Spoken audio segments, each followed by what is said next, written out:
नमस्कार मित्रांनो, माझ्या यूट्यूब चॅनलमध्ये आपले सर्वांचे स्वागत आहे। आज आपण केंद्रीय शिक्षक पात्रता परीक्षा अर्थात CTET या परीक्षेचा मराठी विषयाचा सराव घेणार आहोत। तर आज आपण पाहूया की प्रथम भाषा मराठी ज्या विद्यार्थ्यांनी निवडलेली आहे, आपणास दोन भाषा निवडाव्या लागतात, प्रथम भाषा आणि द्वितीय भाषा। प्रथम भाषा मराठी जर निवडली असेल आपण तर हा व्हिडिओ पहा।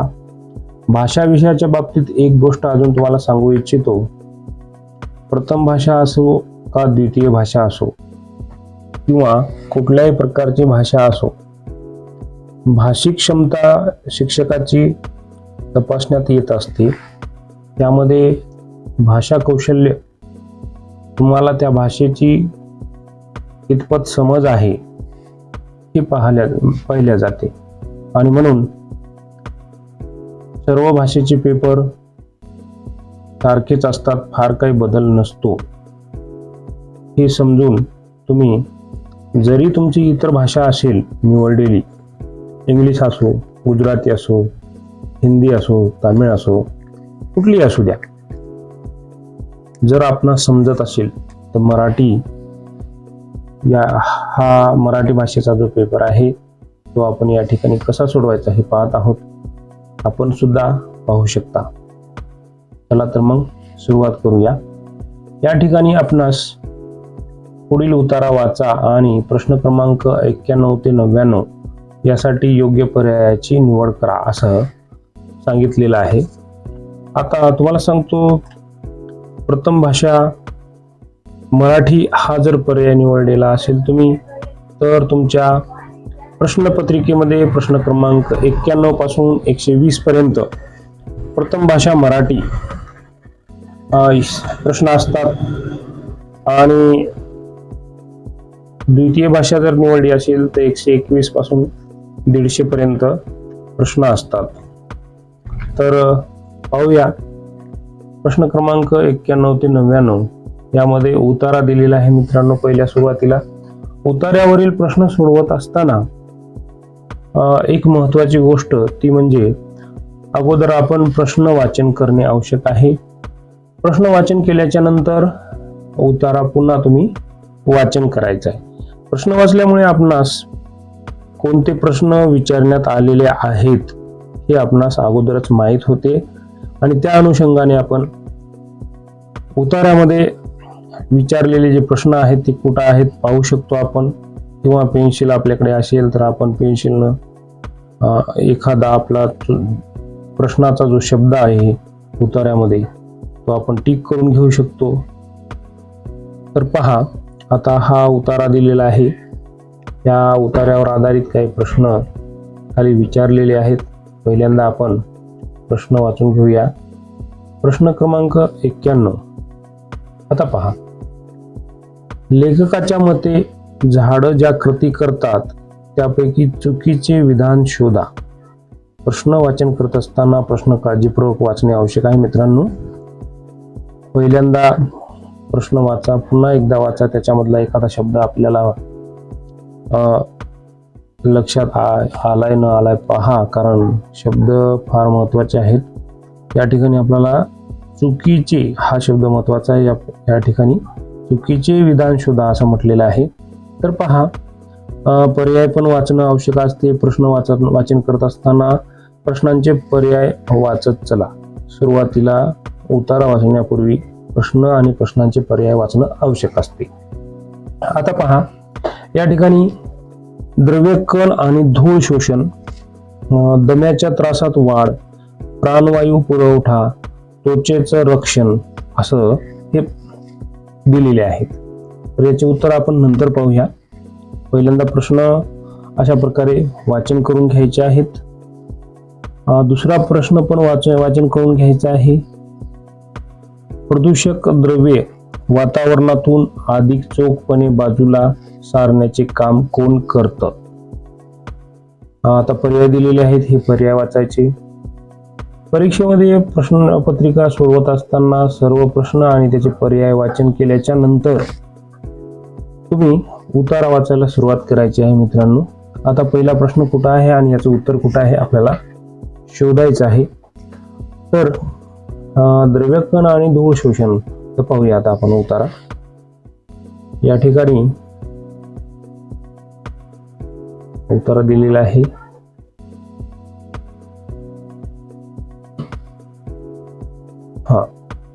आज प्रत्येक शहरात हिरवाई गडप झालीय. तिची जागा आता काँक्रीटच्या जंगलानं घेतलीय. शिवाय हवेचं प्रदूषण ही भरमसाठ वाढलंय. भारतातल्या जवळपास कुठल्याही महत्वाच्या शहरात विमानातून प्रवेश करताना आज हस्स दिशी नजरेत शिरतो तो हिरवाईचा पुरता अभाव. आता या ठिकाणी एक शब्द आहे मित्रांनो, हिरवाईचा पुरता अभाव. आपण जर सुरुवातीला प्रश्न वाचन केले असतील तर आपल्या लक्षात आलेला असेल की हिरवाईचा पुरता अभाव हा एक प्रश्न आहे. या ठिकाणी तुमच्या लक्षात येईल मित्रांनो.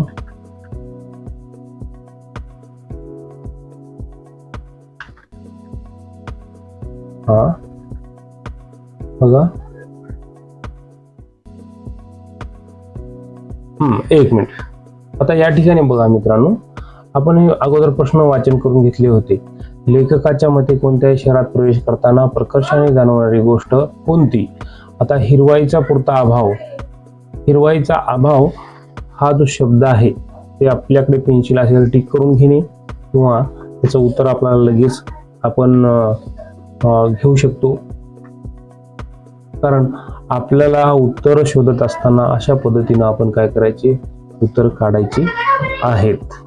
चला पुढचा प्रश्न बघूया आपण. आता इथं आपल्याला लेखकाच्या मते कोणत्याही शहरात प्रवेश करताना प्रकर्षाने जाणवणारी गोष्ट कोणती? तर हिरवाईचा अभाव हे या आपल्या प्रश्नाचं उत्तर आपल्याला सापडेल. अशाच पद्धतीने आपल्याला सर्व प्रश्नांचे उत्तर शोधायचे आहेत मित्रांनो. पहिल्या आता पुढच्या याच्यावर जाऊया आपण. आता पहा, वृक्षांच्या उपकारकतेबद्दलची पुष्कळच अभ्यासपूर्ण आणि तपशीलवार माहिती जगभर सर्वत्र प्रकाशित झाली आहे. आता उपकारक हा एक शब्द आहे मित्रांनो. इथं उपकारकतेबद्दलची, आता उपकारकतेबद्दलची हा प्रश्न आलेला आहे. आता उपकारकतेबद्दलचा प्रश्न पाहूया आपण. जर तुम्ही सुरुवातीला प्रश्न वाचन करत असाल तर तुमच्या लक्षात येते मित्रांनो की आता इथं बघा, घ्या हे बघा, प्रश्न आणि पर्याय वाचल्यामुळे आपल्याला लक्षात येते की वृक्षांच्या उपकारकतेबद्दलची सखोल व अभ्यासपूर्ण माहिती. आता उपकारकतेबद्दल सखोल आणि अभ्यासपूर्ण माहिती उतार्यामध्ये कुठल्या भागामध्ये आहे ते आता आपण बघितलं त्या ठिकाणी. चला तिथं जाऊया मित्रांनो. या ठिकाणी उपकारकतेबद्दल या शब्दाला अधोरेखित करून घ्या. नंतर आपल्याला उत्तर लिहिण्यासाठी फार सोपं जाते मित्रांनो. तर प्रत्येक प्रश्न, उतार्यावरचा प्रत्येक प्रश्न सोडवत असताना अशा प्रकारे आपण काय करायचे आहे, अगोदर प्रश्न वाचन करायचे आणि उतारा वाचत असताना प्रश्न आणि पर्याय यामध्ये एखादा शब्द किंवा एखादी ओळ गेलेली आहे का हे आपल्याला पाहायचं आणि त्याच्यातून आपल्याला उत्तर शोधायचे आहेत. तर तुमच्या लक्षात आलं असेल मित्रांनो की उतारे कशा पद्धतीने सोडवायचे असतात. चला आता आपण प्रत्यक्ष उत्तर सोडवण्याचा प्रयत्न करूया. या ठिकाणी लेखकाच्या मते झाडं ज्या कृती करतात त्यापैकी चुकीचे विधान शोधा. तर द्रव्यकण आणि धूळ शोषण हे करत असतात, कारण हे चुकीचं नाही. आता पहा, दम्याच्या त्रासात वाढ. दम्याच्या त्रासात वाढ, आता हे उत्तर आहे मित्रांनो, कारण आपल्याला चुकीचे विधान शोधा असं म्हटलंय. झाडं हे काही कृती करत नाहीत, हे चुकीचंच विधान आहे. दम्याच्या त्रासामध्ये वाढ करण्याचं काम झाडं थोडंच करतात. प्राणवायू पुरवठा झाडं तर करतातच, त्वचेचं संरक्षण करतात. हे सुद्धा या उतार्यामध्ये आलेलं आहे. आणि म्हणून आपल्या या प्रश्नाचा पर्याय क्रमांक 2 आहे. या ठिकाणी पर्याय क्रमांक 2, दम्याच्या त्रासात वाढ. आता पुढचा प्रश्न बघूया. प्रदूषक द्रव्य वातावरणातून अधिक चोखपणे बाजूला सारण्याचे काम कोण करते? आता काय म्हटलेलं आहे की प्रदूषक द्रव्य वातावरणातून अधिक चोखपणे बाजूला सारण्याचे काम कोण करते? पाईन व सूचीपर्णी, स्वयंचलित पदार्थ, स्वयंचलित वाहने आणि कॉन्क्रीटचे उष्णतामान. आता पर्याय वाचल्याच्या नंतर या ठिकाणी आपल्याला त्या पॅरेग्राफ कडे जाण्याची आवश्यकताच पडत नाही मित्रांनो. या ठिकाणी जैविक पदार्थ तर करू शकत नाहीत, आपल्याला माहित आहे. स्वयंचलित वाहने पण करणार नाहीत, हे आपल्याला माहित आहे. आणि कॉन्क्रीटचे उष्णतामान करणार नाहीत, कारण फक्त पाईन आणि सूचीपर्णी वृक्ष हे करतात. आणि याचं उत्तर पर्याय आपल्या पॅरेग्राफ मध्ये आलेला आहे मित्रांनो. या ठिकाणी शेवटचा पॅरेग्राफ बघितला आपण तर बघा, सर्वच प्रकारच्या झाडांची पानं अशी प्रदूषक द्रव्य हवेतून बाजूला करण्याचं काम करत असतात, परंतु पाईन किंवा इतर सूचीपर्णी वृक्ष हे काम विशेष परिणामकारकरित्या करतात. म्हणून हे आपलं याचं उत्तर आहे मित्रांनो. तर आपल्या लक्षात आले असेल की उतार्यावरील प्रश्न कशा प्रकारे सोडवत असतो आपण, काय नाही. आता काही प्रश्न असे असतात मित्रांनो की उतार्यावरचे ज्यांचं उत्तर त्या उतार्यामध्ये सापडतं आणि काहीचं उत्तर नसतं, जे की ग्रामरवर आधारित प्रश्न असतात. समानार्थी शब्द, विरुद्धार्थी शब्द, वाक्यप्रचार, म्हणी अशा प्रकारचे. तर हा एक तशाच प्रकारचा प्रश्न आहे. पाहूया. भरमसाठ शब्दाचा समानार्थी शब्द शोधा. आता भरमसाठ या शब्दाचा समानार्थी शोधायचा आहे मित्रांनो. बघूया भडीमार म्हणजे काय. तर भडीमार म्हणजे वर्षाव, मारा किंवा हल्ला. तर भडीमार हा शब्द भरमसाठचा होणार नाही. पाहूया दुसरं. तर आसमंत. आसमंत म्हणजे काय. सभोवतालचा परिसर, त्याला आपण आसमंत असं म्हणतो, परिसराला आसमंत म्हणतो. भव्य म्हणजे काय. बघा भव्य म्हणजे मोठा, भव्य म्हणजे मोठा. आणि अमर्याद म्हणजे काय. अफाट, पुष्कळ असा या शब्दाचा अर्थ होतो. तर या ठिकाणी आपणास विचारलेला आहे भरमसाठ शब्दाचा समानार्थी शब्द. तर भरमसाठ शब्दाचा समानार्थी शब्द काय आहे मित्रांनो. अमर्याद. अमर्याद म्हणजे काय. अफाट, पुष्कळ. तर लक्षात आला असेल मित्रांनो. अशा प्रकारचे शब्द तुम्हाला समानार्थी आणि विरुद्धार्थी शब्द वाचन करायचे आहेत, कारण असे 1-2 प्रश्न शब्द असतात परीक्षेत. आता पाहूया प्रश्न क्रमांक 94. ती आडवी तिडवी स्वैर पसरलेली असतात. या वाक्यातील अधोरेखित शब्दाची जात ओळखा.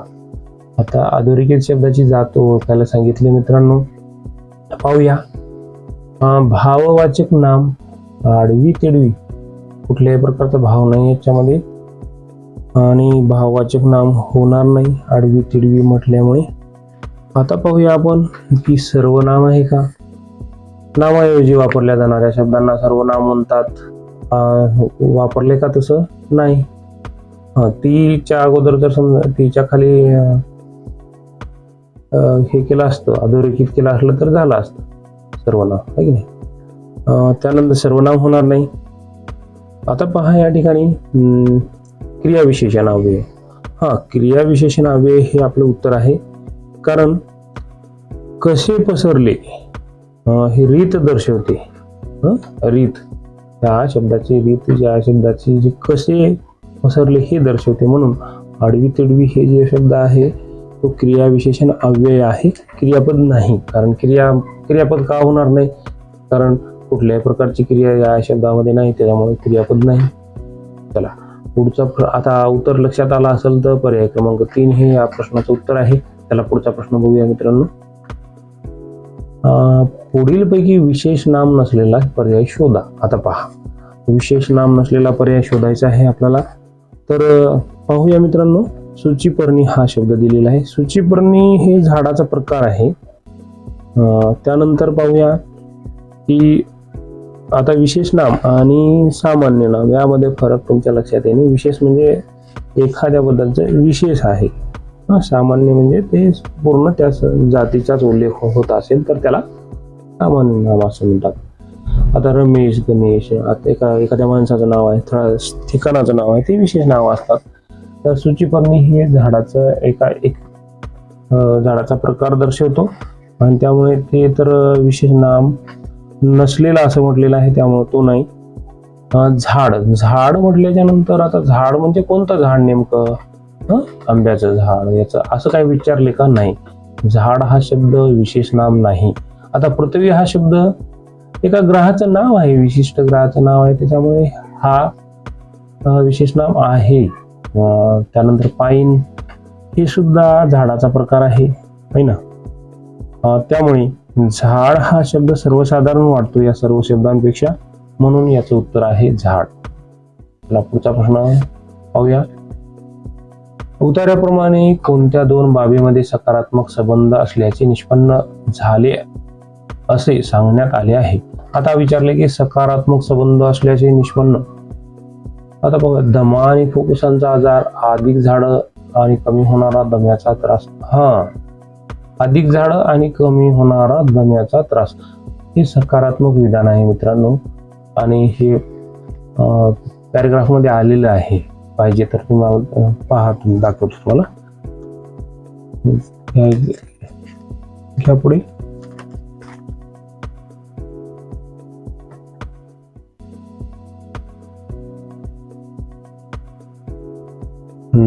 बघा, इथं पहा शेवटी या ठिकाणी बघा, इथं बघा मित्रांनो, एका अभ्यासांती या प्रतिपादनाला पुष्टी मिळाली आहे की नागरी वसाहतीत अधिक झाडं असणं आणि तिथल्या रहिवाशांना दम्याचा अटॅक येण्याचं प्रमाण कमी असणं यांचा सकारात्मक परस्पर संबंध आहे.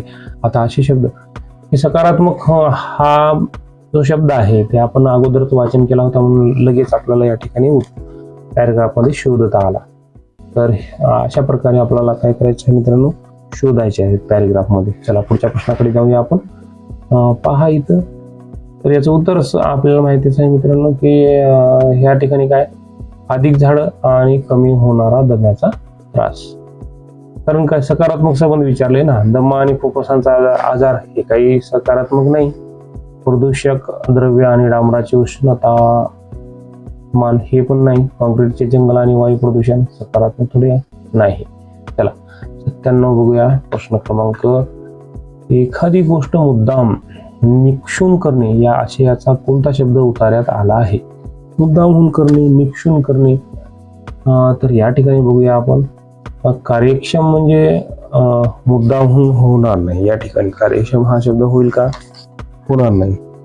त्याचबरोबर आपण बघूया उपयुक्त. उपयुक्त शब्द मुद्दाम कसा होईल? होऊ शकणार नाही. आता अपायकारक, अपायकारक हे सुद्धा होणार नाही. तर उतार्यामध्ये एक शब्द आलाय मित्रांनो की एखादी गोष्ट मुद्दाम, आवर्जून हा शब्द आलाय. बघा कुठं आलाय ते दाखवतो मी तुम्हाला. आवर्जून शब्द मित्रांनो बघा, आता आपण अगोदरच वाचन केलेलं असल्यामुळे आपल्याला उतार्याच्या शेवटी बघा मित्रांनो, इथं हा शब्द आहे, आवर्जून राखायला हवं. आवर्जून हा शब्द आलाय, बरोबर. अशा प्रकारे आपल्याला उत्तर शोधायचे आहेत. हा पेपर सोपा असतो, काय अवघड नाही. फक्त आपल्याला मराठी भाषा समजणं महत्वाचं आहे. मराठी भाषा ज्यांना येते त्यांच्यासाठी हा पेपर खूप सोपा आहे. प्रथम भाषा मराठी, द्वितीय भाषा मराठी असू द्या. जरी केंद्रीय शिक्षक पात्रता परीक्षा असेल तर त्या ठिकाणी सुद्धा मराठीचा पेपर असतो, आपल्या मातृभाषेमध्ये असतो, 30 मार्काला असतो. हे लक्षात ठेवा आणि त्या पद्धतीनं सोडवण्याचा प्रयत्न करा, सराव करा. घाबरून जाऊ नका, गोंधळून जाऊ नका. वेळेमध्ये उत्तर देण्याचा प्रयत्न करा, वेळेवर सेंटरला पोहोचा. चला पुढचा प्रश्न पाहूया. आता पहा, लेखकाच्या मते जागतिक पातळीवर कोणती माहिती उपलब्ध झाली आहे? आता जागतिक पातळीवर हा एक शब्द आपण वाचलाय बघा, कुठं आहे ते बघूया आपण. जागतिक पातळीवर पहा, हा प्रश्न राहिला का आपला? बरं. लेखकाच्या मते कोणत्याही शहरात प्रवेश करताना प्रकर्षाने जाणवणारी गोष्ट कोणती? हा प्रश्न आपण सुरुवातीलाच बघितला मित्रांनो, है ना. हिरवाईचा अभाव. दाखवायचं काय याचं उत्तर? तर बघितलेलं आहे आपण, पहिल्या पॅरेग्राफ मध्ये आहे. आता पहा, लेखकाच्या मते जागतिक पातळीवर कोणती माहिती उपलब्ध झाली आहे? जागतिक पातळीवर हा शब्द कुठेतरी आलेला आहे, तिकडं उपकारकतेबद्दलची माहिती आलेला आहे. आणि तुम्हाला पाहायचंय तर मित्रांनो बघा, पर्याय क्रमांक हे उतारा क्रमांक 2 बघा. या ठिकाणी वृक्षांच्या उपकारकतेबद्दलची पुष्कळची माहिती है ना, तर इथं आलेलं आहे. त्यामुळे याचं उत्तर काय आहे मित्रांनो बघा, सांगतो. या ठिकाणी या प्रश्नाचं उत्तर जे आहे आपलं, तर बघा, वृक्षांच्या उपकारकतेबद्दलची सखोल व अभ्यासपूर्ण माहिती. लेखकाच्या मते जागतिक पातळीवर कोणती माहिती उपलब्ध झाली आहे? तर 1 नंबरची हीच माहिती काय झालेली आहे? उपलब्ध झालेली आहे. 2 हे त्याचं उत्तर होऊ शकणार नाही. झाडं प्रदूषण कमी करत नाहीत, उलट पृथ्वीचे तापमान वाढवतात. झाडांची पाने धन विद्युत प्रभारित नसतात म्हटलेलं आहे. बहुतेक भारतीय शहरात वृक्ष व्याप्त क्षेत्रफळात 7 ते 15% वाढ हे आलेलं आहे, पण वाढ नाही या ठिकाणी. वाढ हा शब्द आलेला नाही त्या ठिकाणी, कमी असं आलेलं आहे. त्यामुळे हे त्याचं उत्तर होणार नाही. तर पर्याय क्रमांक 1 हे याचं उत्तर होईल मित्रांनो. चला पुढचा प्रश्न बघूया. आता मित्रांनो बघा, एक पॅरेग्राफ आल्याच्या नंतर, एक उतारा आल्याच्या नंतर एक कविता 100 ते 105 यासाठी कविता दिलेली आहे. या ठिकाणी एक कविता दिलेली आहे बघा. दृष्ट हिला लागली पडे कोणी पाप्याची सावली. म्हणजे आता ही कविता तुमच्या लक्षात आलं असेल की ही कविता कशावर आधारित आहे? ही अंधश्रद्धेवर आधारित असलेली कविता आहे. कारण दृष्ट, पाप्याची सावली या शब्दावरूनच आपल्या लक्षात येते माहिती का. लिंब लोन ग कोणी विचरा, जगदंबेचा ग अंगारा लावा, बांधा गंडा दोरा अंगारा. हे गोष्टी आपल्या लक्षात येतात मित्रांनो की हे अंधश्रद्धेवर आधारित असलेली एक कविता आहे. तर आता याचे प्रश्न सोडवत असताना या ठिकाणी सुद्धा आपणास काय करायचं आहे मित्रांनो? पहिल्यांदा प्रश्न आणि प्रश्नांचे काय पाहायचे आहे? आपल्याला पर्याय पाहायचे आहेत. अगोदर वाचन करून घ्यायचे आणि नंतर मग कविता समजून घ्यायची. कविता कशाच्या संबंधाने आहे आणि कवितेचा भावार्थ काय आहे, आणि त्यानंतर मग उत्तर सोडवायचे आहेत. चला प्रत्यक्ष आता उत्तराला सुरुवात करूया. चला, लुसलुशीत हे कोणते विशेषण आहे? बघा आता लुसलुशीत या ठिकाणी बघा गुण विशेषण आहे मित्रांनो, कारण गुण दर्शवतो. लुसलुशीत हे काय? त्याचा गुण दर्शवतो म्हणजे गुण विशेषण आहे. क्रमवाचक विशेषण नाही ते, अनिश्चित संख्या विशेषण पण नाही, गणवाचक विशेषण पण नाही, आणि म्हणून पर्याय क्रमांक 1 हे त्याचं उत्तर आहे मित्रांनो. आता बघूया चाफेकळी. आता हे चाफेकळीची उपमा कोणाला दिली आहे? लेकरवाळ्यांना, पोक्त बायांना, दायांना आणि नायिकेला. तर या ठिकाणी चाफेकळीची उपमा कोणाला दिलेली आहे? तर बघा आपण कविता वाचल्याच्या नंतर लक्षात येते. चाफेकळी हा शब्द कुठे आहे मित्रांनो? बघा चाफेकळी. बघा, ज्यांच्या पोटी उदंड माया, लेकरवाळ्या आया वाया, पोक्त शहाण्या आना दाया, दावा चाफेकळी. आता या ठिकाणी दाया हा शब्द आला म्हणजे दायांना दिलेली आहे. पोक्त शहाण्या दायांना ही उपमा दिलेली आहे. कोणती उपमा? चाफेकळीची उपमा दिलेली. चला तर पुढचा प्रश्न बघूया. काकडी परी अंग कोवळ यातील परी ही कोणते अव्यय आहे? बघा परी हे परिणाम बोधक उभयान्वयी अव्यय हो हे आहे, कारण हे विकल्प बोधक होणार नाही, न्यूनत्व बोधक होणार नाही, उद्देश बोधक होणार नाही. हे का होईल बरं? कारण या ठिकाणी सारखे प्रमाण दर्शवते. परी म्हणजे काय? सारखे. काकडी सारखे. परिणाम बोधक उभयान्वयी अव्यय या प्रश्नाचं उत्तर आहे. बाकीचे उत्तर होऊ शकणार नाही. चला पुढचा प्रश्न बघूया. दाया या शब्दाचा समानार्थी शब्द बघूया मित्रांनो. उपचारिका, सुतिका, सेविका, परिचारिका. तर दाया या शब्दाचा समानार्थी शब्द आहे परिचारिका. म्हणून पर्याय क्रमांक 4 हे आपल्या या प्रश्नाचं उत्तर होईल. चिमणीसारखे तोंड होणे म्हणजे? चिमणीसारखे तोंड होणे म्हणजे काय? चिमणीसारखं तोंड करून बसलाय, काय झालं त्याला असं म्हणतो आपण बोलत असताना, बरोबर आहे. तर अपराधी वाढणे नाही, होणार नाही. दुःखी होणे हे सुद्धा होणार नाही, बरोबर. दुःखी होणे. त्यानंतर सुरकुत्या पडणे होणार नाही. चेहरा सुकणे, चेहरा सुकणे हे याचं उत्तर होईल.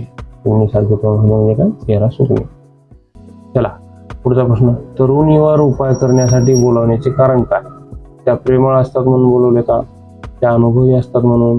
त्या लिंब लोन उतरवतात म्हणून? लिंब लोन बघा बाया काय करतात. लिंब लोन हा शब्द बाया काय करतात ते सांगतो.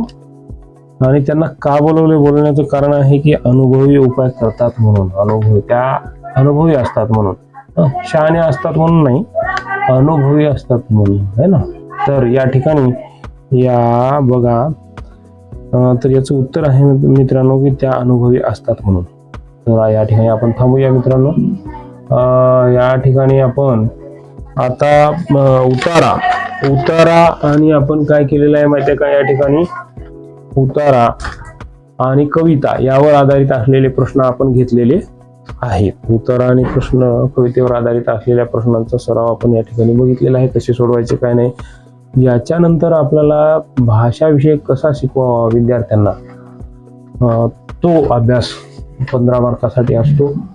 कुठली भाषा असू द्या, मराठी, हिंदी, इंग्लिश, ती भाषा विद्यार्थ्यांना कशी शिकवावी यावरचा जो व्हिडिओ आहे ते आपण दुसऱ्या भागामध्ये बनवणार आहोत. तर अशाच प्रकारचे नवीन व्हिडिओ आपल्यापर्यंत पोहोचण्यासाठी आपण माझ्या यूट्यूब चॅनलला सबस्क्राईब करावं, त्याचबरोबर घंटीचं जे बेल आयकॉन आहे त्याला सुद्धा प्रेस करावं. व्हिडिओ शेवटपर्यंत बघितला त्याबद्दल धन्यवाद मित्रांनो. थांबूया इथं आणि पुढच्या व्हिडिओ भेटूया पुढच्या नेक्स्ट व्हिडिओमध्ये.